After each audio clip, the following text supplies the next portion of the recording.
Olá, queridos irmãos.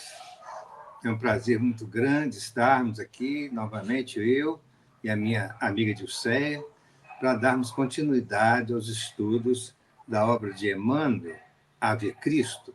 E hoje nós vamos encerrar o estudo do capítulo 3º, intitulado Compromisso do Coração. Nós vamos convocar a todos vocês para que nós possamos unir os nossos corações em prece, vamos mentalizar a figura morável de Jesus e vamos rogar a proteção e o amparo para os instantes dos nossos estudos, rogando que abençoem os nossos propósitos de aprendizado à luz da doutrina espírita, à luz do Evangelho de Jesus. Num clima de muita união, de fraternidade de pensamento, pedimos então permissão para iniciar os estudos desta noite. Que assim seja. Boa noite, Dilceia. Boa noite, Kleber. Tudo bem? Muito bom. Então, é bom estarmos juntos para terminarmos hoje, né, o estudo do capítulo 3º, novamente informar para vocês, compromisso do coração.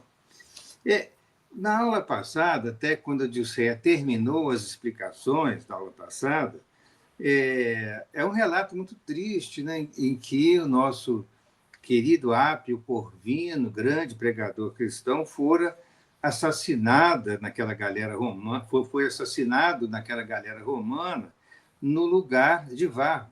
E Varro teria que morrer, mas ele foi salvo, né, exatamente pelo carrasco que levou à morte a Apio Corvino. E isso já foi bem relatado, e ele, então, pegando um bote, acabou por atingir uma praia do Lácio, e ali foi acolhido por cristãos, e depois de uma longa jornada, né, muito tempo de viagem, ele chegou em Lyon, passando pelo porto de Marselha. Foi uma luta muito grande até ele chegar lá.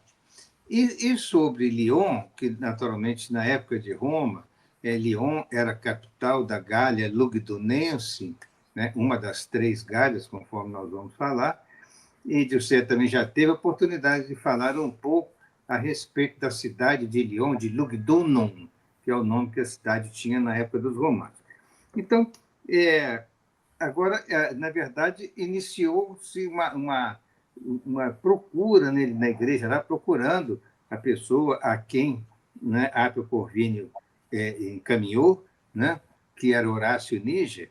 Mas antes de chegarmos lá, vamos dizer aqui, vamos continuar a leitura de quando, a respeito de Lyon, porque ele estava mesmo direcionando para Lyon, e a Dilceia também já começou a falar um pouco sobre a cidade de Lyon.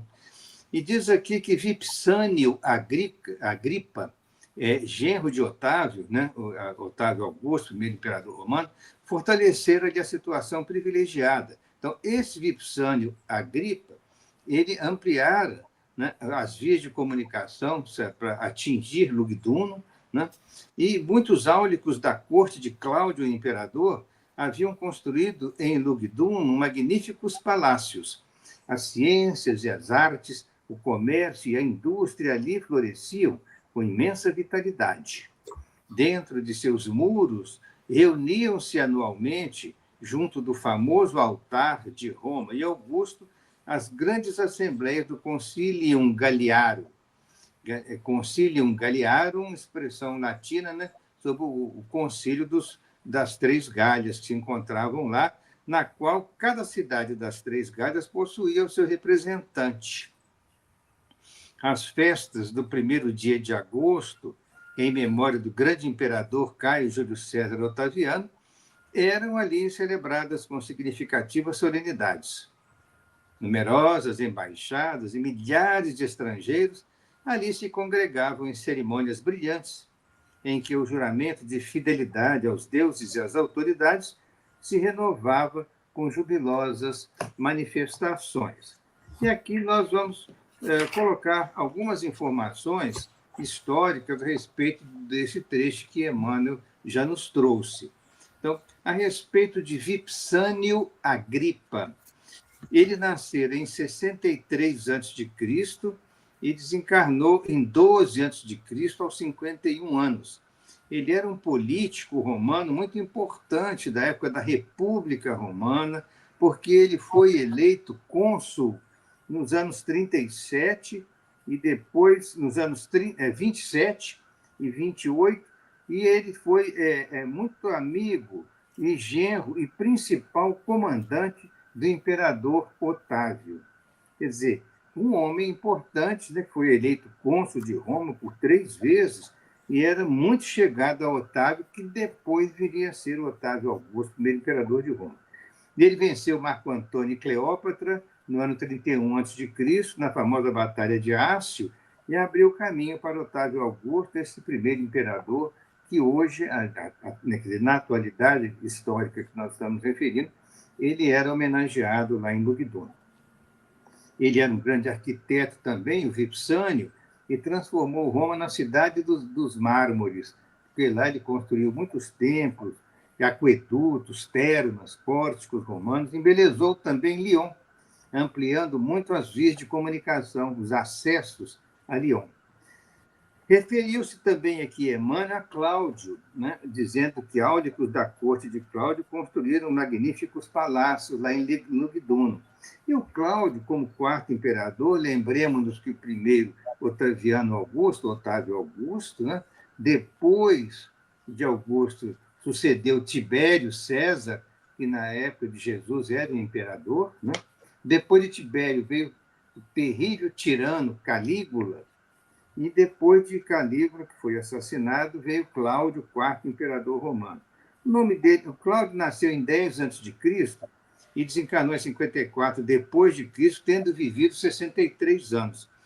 Esse Cláudio, o nome completo dele, Cláudio César Augusto Germânico, ele governou por 13 anos, do ano de 41 até o ano 54 depois de Cristo. Ele foi um bom imperador, foi aclamado pela guarda pretoriana, assumiu após o assassinato de Calígula, e ele reorganizou a burocracia romana, construindo grandes aquedutos em Roma, e iniciou também a conquista da Britânia, hoje, né, a Inglaterra, o Reino Unido ali em geral. Né? Também refere-se Emmanuel, né, ao chamado altar de Roma.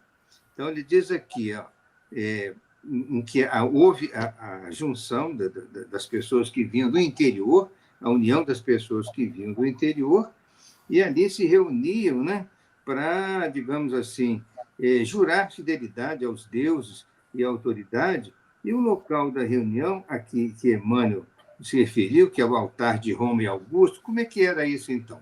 O altar de Roma e Augusto era chamado de Ara Triungaliarum. Era um santuário romano muito amplo, muito bonito, construído por volta do ano 12 a.C., em Lugdunum, e era o principal centro do culto imperial para as 3 províncias da Gália, porque uma vez por ano, né, era o chamado Concilium Galiarum, 60 tribos gaulesas reuniam-se anualmente em 1º de agosto para adoração a Roma e ao imperador. Imperador, no caso, referindo-se aqui a Otávio Augusto. E lá ocorriam, nesta ocasião, né, no início de agosto, as eleições sacerdotais, jogos públicos, e era então jurada fidelidade, né, das províncias ao Império Romano, ao comando do imperador. Pois bem, isso, Emmanuel continua dizendo para nós, nesta fase aqui, ele vai dar muitas informações históricas. A cidade que fora em outro tempo a metrópole dos segusiavos, desde a ocupação imperial, passaram a viver sob o mais apurado gosto latino. Situada na confluência de 2 rios, o rio Ródano e o rio Saona, oferecia aos habitantes as melhores condições de conforto. Dominada pela influência patrícia, mostrava ruas e parques bem cuidados, templos e monumentos de grande beleza, teatros e balneários, além de vilas soberbas a se destacarem do casario vulgar, com pequenos castelos encantadores, emoldurados em jardins e vinhedos, onde magistrados e guerreiros, artistas e libertos ricos da capital do mundo, quer dizer, de Roma, se insulavam para gozar a vida. Então, devia ser muito linda a cidade nesta época, né, em que o Império Romano estava no seu apogeu, e a cidade era muito bem amparada pelos imperadores, né? Até o próprio Bassiano Caracalla, que nascera naquela região, era originário lá de Lugdunum, ele embelezara muito a cidade, enriquecera. Desde que ela foi dominada, ela tornara-se assim a sede, praticamente, dos governos das Gálias. Para lembrar, na verdade, existiam 3 Gálias na divisão proposta pelo imperador, criada pelo imperador Augusto. Se vocês imaginarem bem nos mapas de hoje, nós teríamos as 3 Gálias dominavam o que hoje nós temos a França, a Bélgica, a Suíça e a Alemanha Ocidental. A reunião na Europa moderna da França, da Bélgica, da Suíça e da Alemanha Ocidental forma, na época do Império Romano, as 3 Gálias, que era a Gália Aquitânia, localizada a sudoeste, habitada pelos bárbaros chamados aquitanos, que ia até o sul, limitada pelos Pirineus. Depois vinha a Gália Lugdunense, que era a maior e a região central, mais ampla, cuja capital era em Lugdunum. E a Gália Belga, que era do nordeste, que ficava entre o rio Sena e o Reno, habitada pelos belgas. O somatório dessas 3 Gálias, né, houve a conquista, né, por Júlio César, que conquistou as Gálias, ela reunia-se todo ano, dia 1º de agosto, né, uma festividade muito grande que se estendia pela semana para não só os jogos, mas também a eleição das pessoas ligadas aos grupos sacerdotais vamos dizer, para dizer que eram, de fato, submissos à autoridade romana, quase como se fosse, né, uma prestação contínua de homenagem e adoração ao imperador. E ele fala também uma coisa interessante aqui, que antes essa metrópole era, digamos assim, habitada pelos segusiavos, do latim segusiavi. Era uma antiga tribo celta da Gália Leonesa, ou Gália Lugdunense, nessa Gália principal a que me referi, e que ficava ao norte de Massília, ao norte de Marsella, além do rio Ródano. Então, os segusiavos, essa tribo celta, habitava Lugdunum antes do domínio romano. Então, por isso que Emmanuel faz essa referência, fala dos rios Ródano e Saône, que fazem uma bela confluência lá na região de Lyon. Hoje, muitos turistas visitam Lyon, tem um museu romano, das antiguidades romanas, muito bonito, museu lindo, está montado lá em Lyon, e também grandes ruínas, anfiteatros, ainda que bem preservados, da época dos romanos. Os turistas visitam muito aquela região, e, na verdade, a situação geográfica de Lyon era uma situação muito privilegiada, porque havia confluência desses dos rios mais importantes da França lá, que era o Ródano e o Saône, e numa vista aérea, se vocês olharem no Google, tem uma vista aérea maravilhosa a respeito da confluência desses 2 grandes rios na Lyon contemporânea. A cidade continua uma cidade linda, né? Muito diferente, evidentemente, mas mesmo na época, há 2.000 anos atrás, pela descrição de Emmanuel e pelos estudos de todos os arqueólogos, que arqueólogos fizeram na região, as escavações, etc., mostram que era uma cidade exuberante, uma cidade muito linda, conforme a descrição de Emmanuel. Ao tempo de Bassiano Caracalla, a quem servira de berço, Lyon alcançara imenso esplendor. Lembremos que Caracalla era imperador romano, morto em 2017. Tá? O novo César, o Caracalla era filho de Sétimo Severo. O novo César, por várias vezes, dispensara de graças especiais. A corte ali se reunia frequentemente em jogos e comemorações. Contudo, apesar da proteção do imperador, né, que concedia ao torrão pátrio, né, muitos favores, a cidade aguardava, ainda em 2017, guardava, ainda em 2017, dolorosas e vivas reminiscências da matança de 2002. Quer dizer, o ano corrente era 2017, mas a terrível matança ocorrida no ano de 2002, 15 anos atrás, ainda estava viva na memória da população lugdunense. Kleber, na verdade é 217 e 202. É 217, 202, né? Eu falei trocado aqui? Você falou 2017 e 2002. Nossa, vocês desculpem que eu andei quase 2.000 anos para frente. Então, olha, repetindo, obrigado, José. O ano 2017 era o ano corrente, naquela época, o ano 217. 217, o ano 217, né, da era cristã, 217, era o ano corrente a que nós estamos referindo, relatando aqui essa época de Lugdunum. Só que no ano 202, ou seja, 15 anos atrás, ocorreu uma terrível matança e perseguição, que nós vamos falar um pouco sobre ela, determinada pelo imperador Sétimo Severo. Isso era muita tristeza ainda de pessoas que perderam seus entes queridos.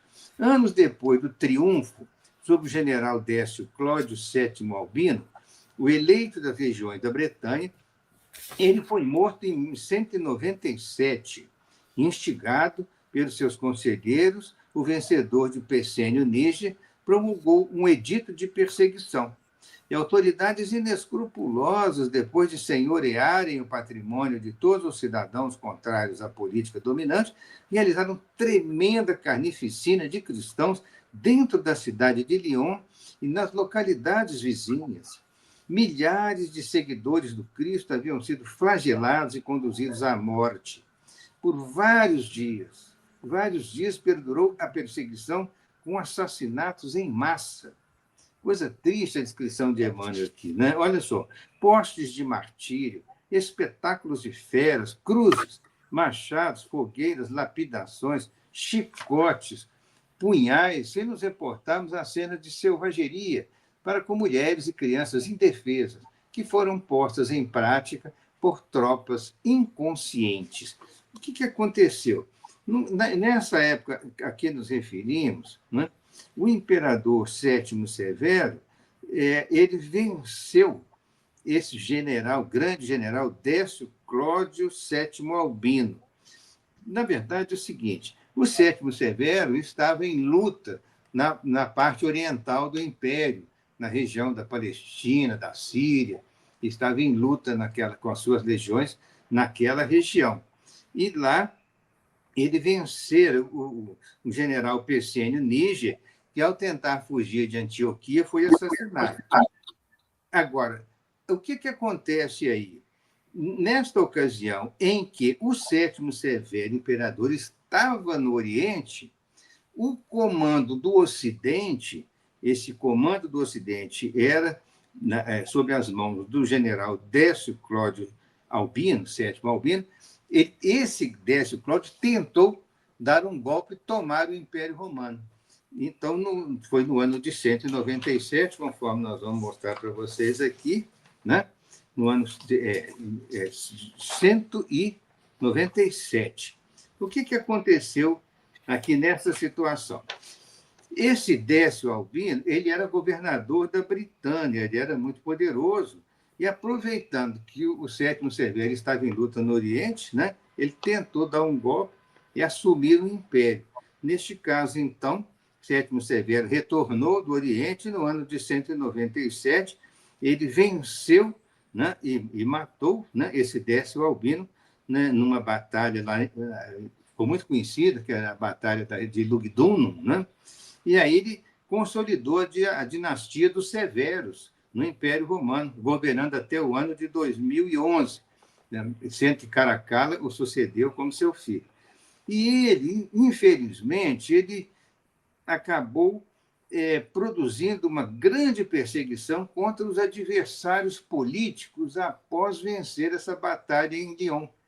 E aí aconteceu que, em 2002, apenas 5 anos após esta terrível batalha, essa perseguição se generalizou, não somente contra perseguidores, contra inimigos políticos, né, do Império, mas também contra os cristãos. E aí realmente foi, né, uma matança generalizada no ano 2002. Esse Persênio Níger ao qual nos referimos, ele foi derrotado pelo imperador Sétimo Severo no Oriente. Ele governara Roma por um curto período, no ano 193 a 194, que é o chamado Ano dos Cinco Imperadores, e foi derrotado em Antioquia. Neste caso, então, houve duas batalhas, uma no Oriente e outra no Ocidente, e aí houve a consolidação da dinastia Severa. Mas, lamentavelmente, houve muitas perseguições políticas que acabaram redundando numa perseguição injusta, né, evidentemente, aos cristãos que não eram líderes políticos importantes, evidentemente. Bom, ele contando aqui essas perseguições, ele fala agora de uma figura histórica muito importante, porque durante a matança, Ireneu, ou também admite a grafia Irineu, Ireneu, o grande bispo e orientador da coletividade evangélica da cidade, ele foi torturado com todos os requintes da violência perversa até o último suspiro. Nascido na Ásia Menor, Irineu fora aprendiz de Policarpo. Policarpo era o abnegado e muito venerado sacerdote de Esmirna, que, por sua vez, havia recebido a fé por intermédio do apóstolo João, o evangelista. Então, vejamos que Policarpo era discípulo de João e o bispo Ireneu era discípulo de Policarpo. Falando um pouquinho a coisa sobre eles aqui, né, nós vamos ver que Ireneu foi bispo nascido em 130. O bispo, na época, não tinha conotação hierárquica religiosa depois, quando consolidou a Igreja Católica, não. Ele era um líder religioso importante, mas não era dentro desse espírito, né, da hierarquia católica a posteriori. Né? Pois bem, o Ireneu nasceu em 130 em Esmirna, na Ásia Menor, e foi morto em Lugdunum, nessas tremendas perseguições, no ano de 2002. E ele era uma figura muito importante e foi muito torturado, foi realmente uma tristeza muito grande, né? A violência que fizeram contra ele. E ele foi discípulo do Policarpo de Esmirna. E esse Policarpo de Esmirna nasceu em 69 e desencarnou em 55. Ora, em 69, quando ele nasceu, o apóstolo João estava em plena atividade na Ásia Menor. Certamente, quando o Policarpo chegara na sua idade aí de jovem, entre 15 e 20 anos, ele teve a oportunidade de conviver com o grupo de cristãos de Éfeso e de Esmirna, que acompanhavam todos os ensinos, né, cristãos que João transmitia àquele grupo importante. E o Policarpo teve uma vida muito longa, ele foi martirizado lá mesmo, em Esmirna, aos 86 anos de idade. Então, dando continuidade ao que Emmanuel está colocando para nós aqui, né, a Igreja de Lyon, em razão disso, sentia-se depositária das mais vivas tradições do Evangelho.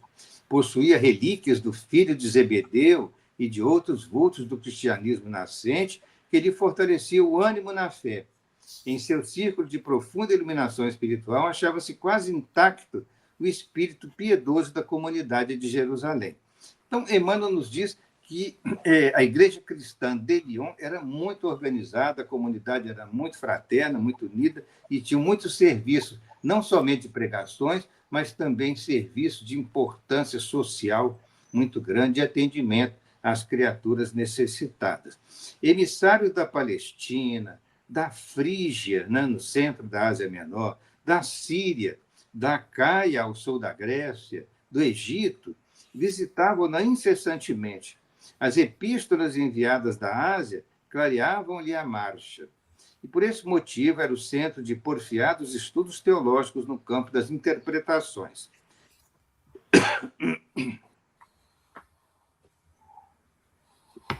Ireneu dedicara-se a minuciosas observações da Escritura.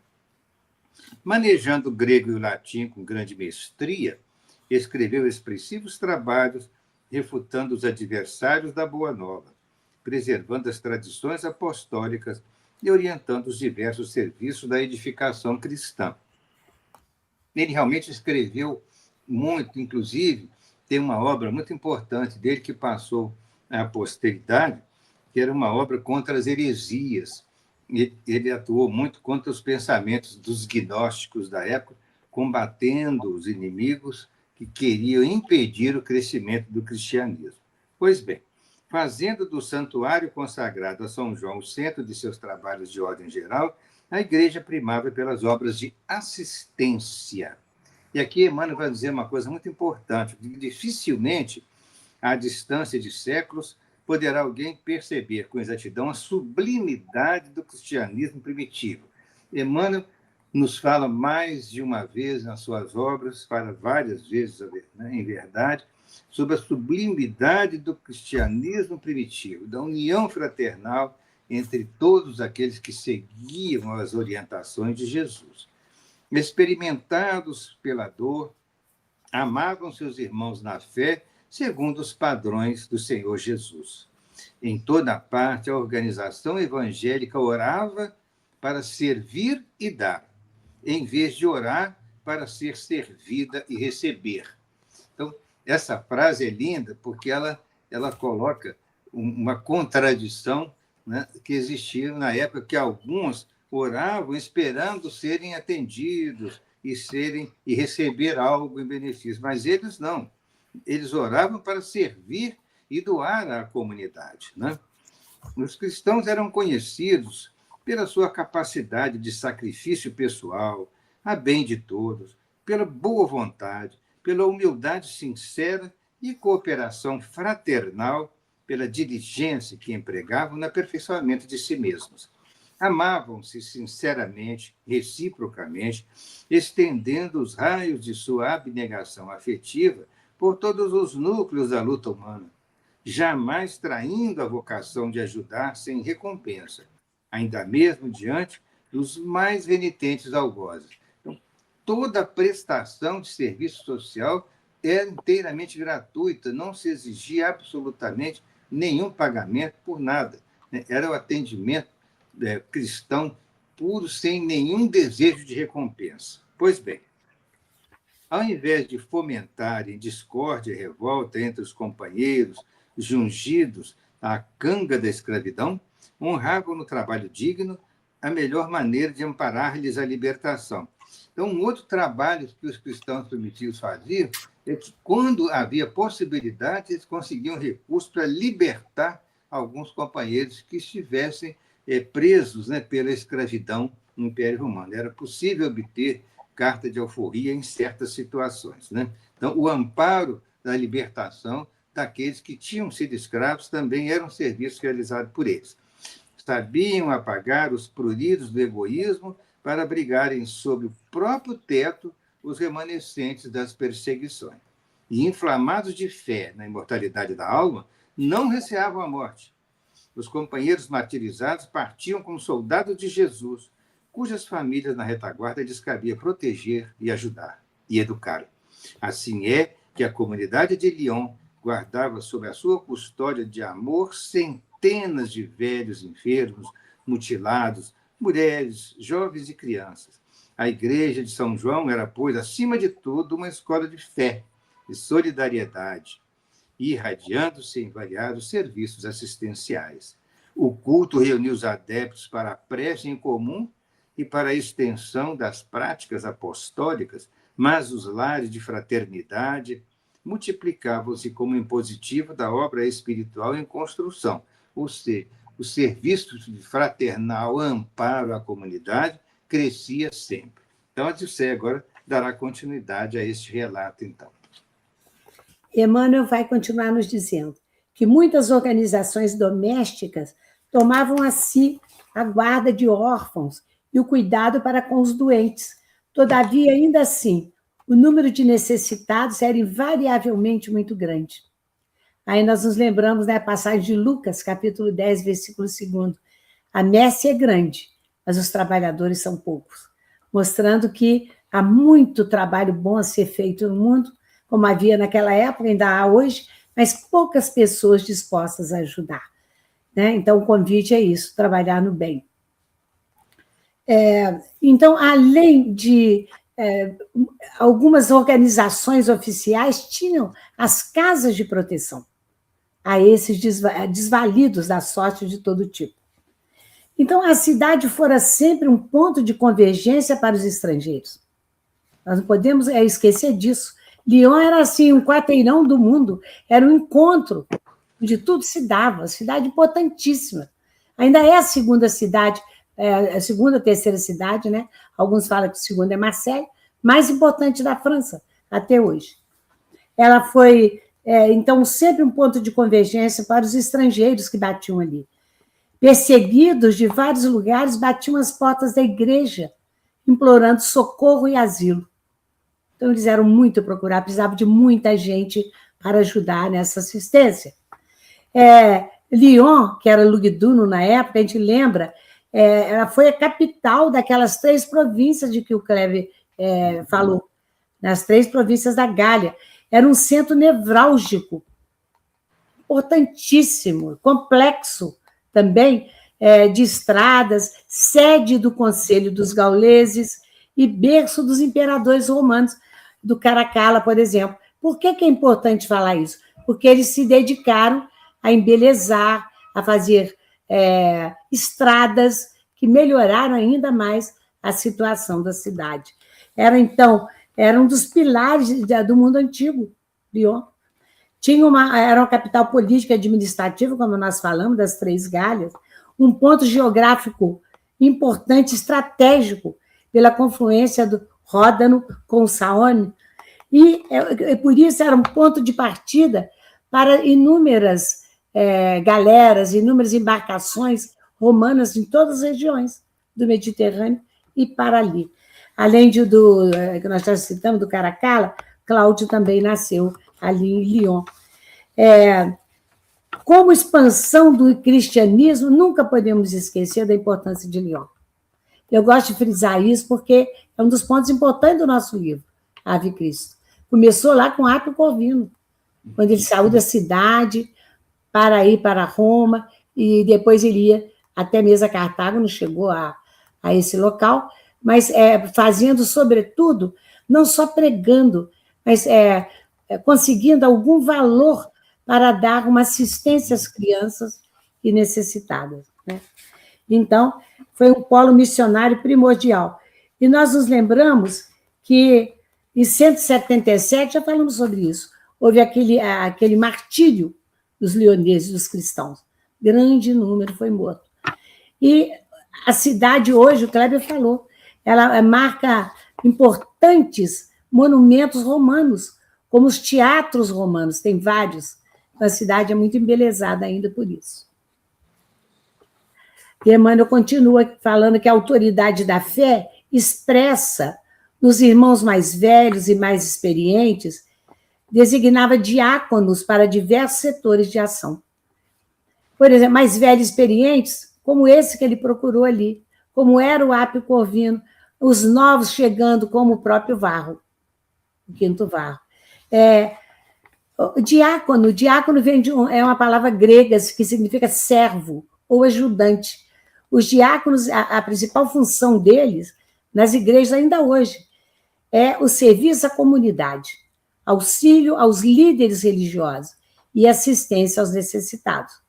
Há uma certa diferença entre hoje a Igreja Católica e as ortodoxas e protestantes, porque na Católica eles podem ministrar alguns dos chamados sacramentos, como proclamar o Evangelho, pode batizar e abençoar matrimônio, presidir aos ritos funerários, e outras igrejas não aceitam isso. Mas sempre, o objetivo do diácono é encarregado de manter a ordem na igreja e cuidar dos necessitados. Sempre isso. É o que fazia desde aquela época. Então, os serviços de amparo e educação à infância, de conforto aos velhinhos abandonados, de sustentação dos enfermos, da cura dos loucos, distribuíam-se em departamentos especiais, expandindo-se assim em moldes mais completos a primitiva organização apostólica de Jerusalém, na qual as obras de amor do Cristo, junto aos paralíticos e cegos, leprosos e obsessos, encontraram a melhor continuidade. Então, seria justamente isso, a continuidade da prestação de serviço aos desafortunados, que eram feitas pelos primeiros cristãos. Por exemplo, na Casa do Caminho, fundada por Pedro, onde esteve João e outros tantos, Estevão, que acolhiam, tratavam, alimentavam, e em reuniões vespertinas diárias, eles levavam a palavra do Senhor através daqueles pergaminhos que eles detinham. O livro Paulo e Estevão vai falar muito, quem quiser procurar, sobre a ação que se desenvolvia nessa Casa do Caminho, que era maravilhosa. Ele diz, todos os irmãos partilhavam o esforço da instituição, todo mundo trabalhava. Entre o trabalho profissional, que lhes determinava o dever ao lado da família, e as atividades evangélicas, que se lhes assinalavam a obrigação de discípulos da Boa Nova junto da humanidade. Então, como dissemos, além de acolher, tratar, alimentar, cuidar das feridas, cuidar dos leprosos, eles também levavam a palavra do Evangelho. Não é? A caridade era assim praticada. A caridade vista como amor em ação, em movimento. Não era só também a palavra evangélica. Era a palavra evangélica com o trabalho no bem. Então, num crepúsculo de harmoniosa beleza, Quinto Varro, agora transformado, nós nos lembramos, irmão Corvino, porque ele assumiu a identidade daquele que morrera, chegou a casa acanhada e pobre, como eram todas quase, destinada às pregações da igreja de São João, em homenagem a João Evangelista, onde, segundo informações obtidas, ele encontraria Horácio Níger para o anelado entendimento. Esse Horácio era já um decano da região, e ele já iria como que preparar um trabalho para o Quinto Varro. No ângulo do recinto, um velho de longas barbas encanecidas, de rosto avelado e nobre, ouvia jovem senhora de amargurado semblante. Ele não estava ali parado, ele estava ali trabalhando no bem também. Levantou-se atencioso para receber o recém-chegado, Varro. Fê-lo sentar-se ao lado dele no banco de pedra e continuou a conversar com a dama em tom paternal. Tratava-se de humilde viúva que procedia de Valença, implorando socorro. Então, ela veio de longe para achar um abrigo ali. Ela veio de Valença, na Espanha. E Valença até Lyon são cerca de 977 quilômetros. Longe. É uma distância, eu procurei aproximar de Brasília até Governador Valadares. É uma distância do Brasil, a gente poderia considerar aí. Era uma cidade muito antiga, etc., mas aconteceu uma coisa muito triste lá. Porque naquela carnificina de 202, o marido dela foi morto, dessa senhora. E desde então, ela morava com o pai e um tio na localidade mencionada, mas a contragosto envolvera-se num grande infortúnio. Então, ela teve um problema, teve que sair de lá. Ela não pôde continuar em Valença, né? Então, o Kleber já falou sobre a carnificina de 202, foi feita através de um decreto do Septímio Severo, né? E muitos foram mortos, e foi uma coisa terrível. E é uma coisa que eu fiquei pensando, ainda há grande perseguição aos cristãos hoje? Como que eram perseguidos, né? A matança de 177, a matança de 202, quer dizer, e entre elas outras torturas menores, mas essas eram grandes situações de morte dos cristãos. Aí eu fui ver que você sabe que ainda existe a mesma coisa hoje. Eles não são levados, e às vezes até são, à morte com torturas, mas eu vi que a violência com os cristãos, em 2026, houve 388 milhões de cristãos que vivem nessas áreas de risco extremo por ser cristão, só por isso, só por ser cristão. 1 em cada 7 cristãos no mundo enfrenta uma hostilidade cotidiana, ainda hoje, 2000 anos depois. Aí é só para a gente resumir, porque é muito grande essa pesquisa que eu fiz, cerca de quase 5.000 cristãos foram mortos diretamente devido a motivações religiosas.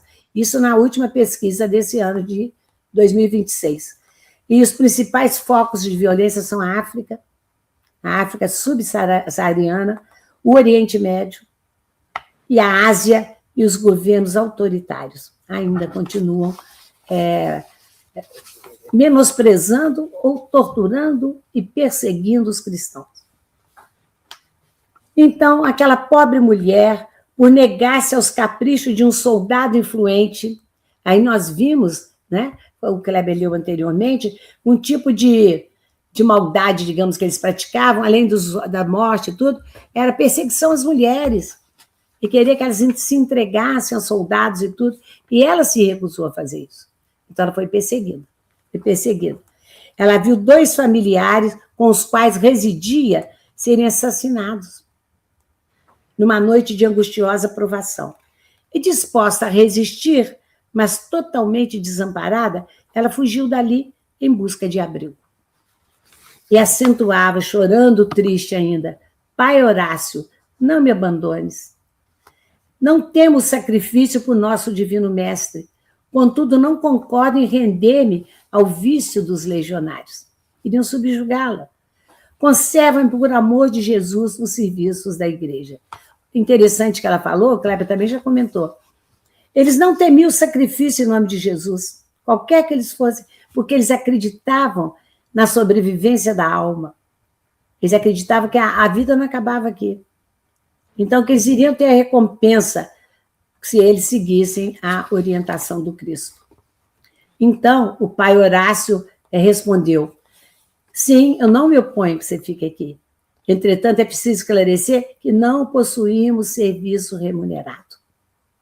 Como eles não cobravam de ninguém que aportava, né, para a sua atenção, eles também não pagavam.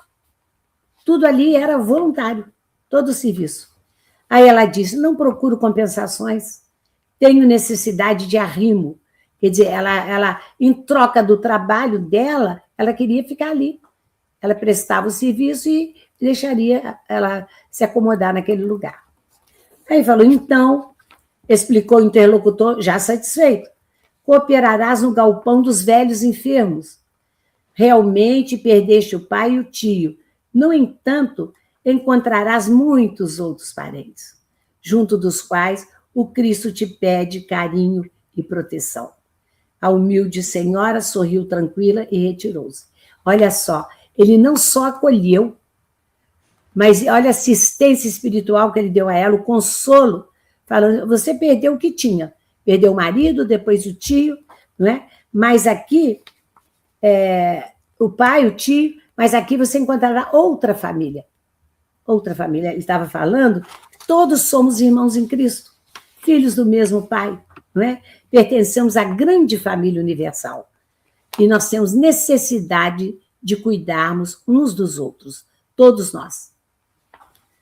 Então, chegou a vez de o peregrino Romano Varro entrar em contato com o ancião Horácio. Ele acabou de atender a moça, deu a ela o destino ali dentro da organização e agora foi conversar. Varro, comedido, mas confiante, tranquilo e com fé, inteirou-se de todas as ocorrências, falou com o pai Horácio as ocorrências havidas com Apio Corvino e com ele próprio, desde o início do seu primeiro encontro com o inovidável amigo apunhalado no mar. Então, ele escondeu de Horácio Níger o que aconteceu com ele, que, na verdade, ele era o Varro, que ele ficou em lugar do outro, que morreu em lugar dele, etc. Ele contou tudo, ele não mentiu. Horácio ouviu a narrativa. Ele, sereno e cortês, sem qualquer alarme, sem qualquer julgamento, diante do noticiário constrangedor, porque ele era muito amigo do Apio Corvino, que trabalhava com ele ali.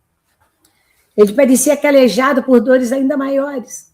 Mesmo assim, quando o rapaz terminou a confissão, ele falou sobre o amigo morto comovidamente. Grande Corvino, seja ele feliz entre os servidores glorificados. Foi fiel até o fim. Olha que uma homenagem, né, a um grande amigo que se foi. E, enxugando os olhos úmidos, acrescentou: estará conosco em espírito. A morte não nos separa uns dos outros na obra do Senhor. Em seguida, reportou-se ao companheiro desaparecido com imensa ternura. Eram grandes amigos e grandes trabalhadores na seara do Cristo. Apio Corvino, ele explica, tomara a si o encargo de prover as necessidades das crianças mantidas pela igreja. Para esse fim, trabalhava em agricultura e jardinagem, além de viajar frequentemente angariando recursos.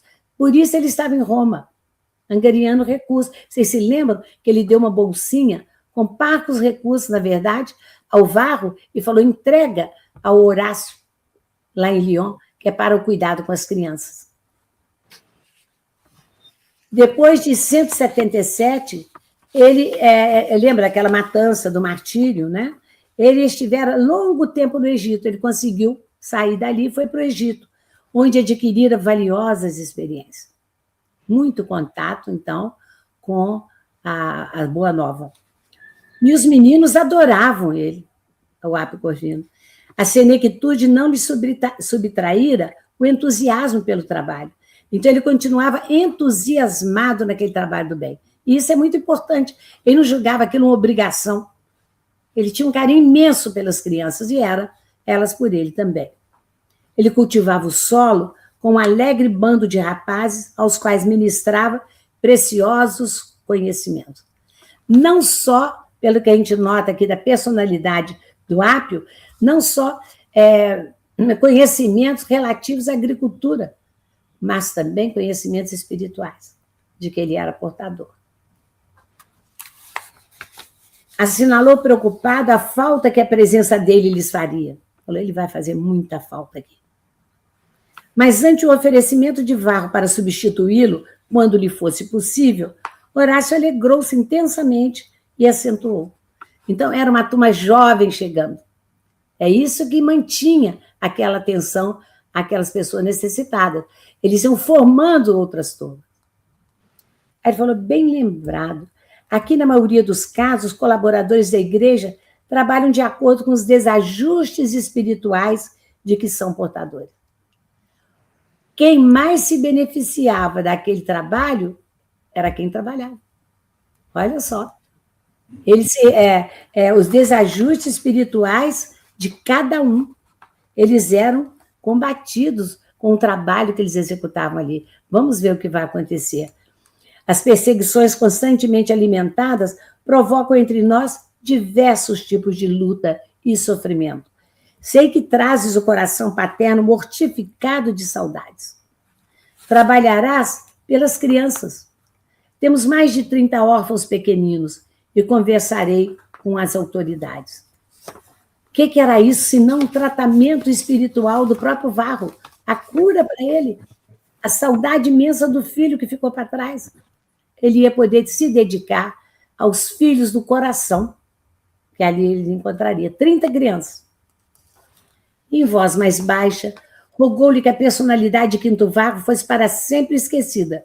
Quinto Varro morreu lá no naufrágio, na figura do Apio Corvino. Apresentá-lo-ia a todos como sendo o irmão Corvino, sucessor do venerável confrade, que foi chamado ao reino de Deus. E afiançava-lhe que tantas nuvens de dor pesavam sobre a alma cristã, formando dramas tristes a se desenrolarem na sombra, que ninguém se sentia com bastante curiosidade para qualquer indagação. Então, eles não queriam saber, assim, na verdade, quem ele era, o que ele era do outro Corvino, eles não iam perguntar nada, que ele podia ficar tranquilo. Bastava que ele fosse o irmão Corvino. Então, aquele acolhimento carinhoso que reaquecia o coração do viajante fatigado, quando 2 petizes de 3 e 5 anos, respectivamente, penetraram o recinto. O maior deles dirigiu-se ao ancião com os olhos interrogadores e perguntou: Pai Horácio, como é que ele era conhecido ali, é verdade que o vovô Corvino já veio?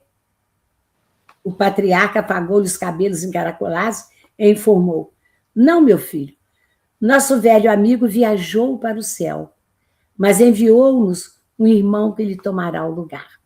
Olha que delicadeza, até consolar as crianças, né? Que gostavam tanto do outro. Ergueu-se, abraçou as crianças e, sentando-as nos joelhos do recém-chegado, falou bondoso: Vamos, meus filhos, abrace um companheiro abençoado que chega de longe. Os meninos, com a doçura ingênua da infância, enlaçaram o mensageiro. Aí eu me lembrei daquela linda passagem evangélica, né? Que está lá em Mateus, capítulo 19, e quando ele diz: então Jesus disse, deixai vir as minhas criancinhas, e não as impeçais, porque o reino dos céus pertence aos que lhes são semelhantes a ela.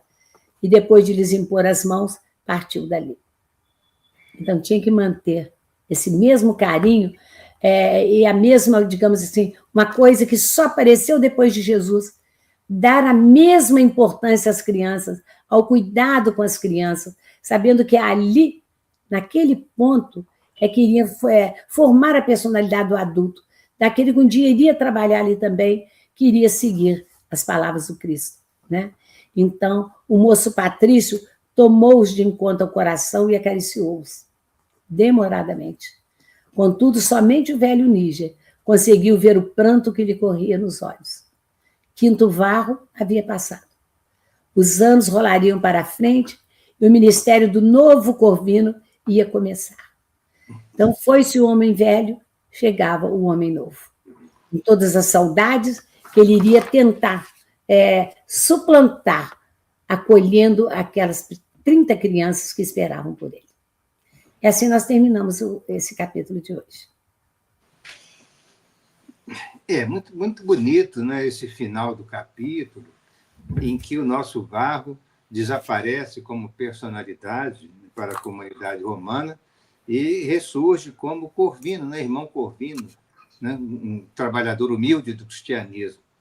E agora o nosso livro vai seguir um caminho diferente, porque vai contar toda a epopeia e a luta, né, do irmão Corvino em benefício da difusão do cristianismo no Império Romano. Nós convidamos a vocês todos para acompanharmos o início da próxima aula, no próximo estudo, do capítulo 4º, que é intitulado Aventura de Mulher, e aí nós veremos os desdobramentos das ações dos cristãos, em especial do nosso novo, né, quinto Varro, o irmão Corvino. E eu vou pedir a você, agradecendo a atenção de todos vocês, e o carinho, vou pedir a você que possa fazer a prece de encerramento para nós. Então, ao encerrarmos o estudo de hoje, emocionados pelas tristezas que sequer passaram aqui, pelos que se foram, pelo trabalho também a seguir pela frente, com tanto entusiasmo, com tanto carinho, nós agradecemos a Emmanuel, agradecemos ao nosso grande mestre Jesus por ter nos trazido tantas informações, tanto carinho para com essas próprias crianças, e que nós possamos honrar e seguir o preceito da sublimidade do cristianismo primitivo de que Emmanuel nos fala. Ter aquela mesma fé, a mesma esperança, a mesma compreensão de que precisamos trabalhar um para os outros na medida que somos todos irmãos. Assim sendo, nós encerramos o estudo de hoje, pedindo que o grande Mestre Jesus continue conosco hoje e sempre. Que assim seja. Assim seja. Assim seja. Um abraço a todos. Boa noite.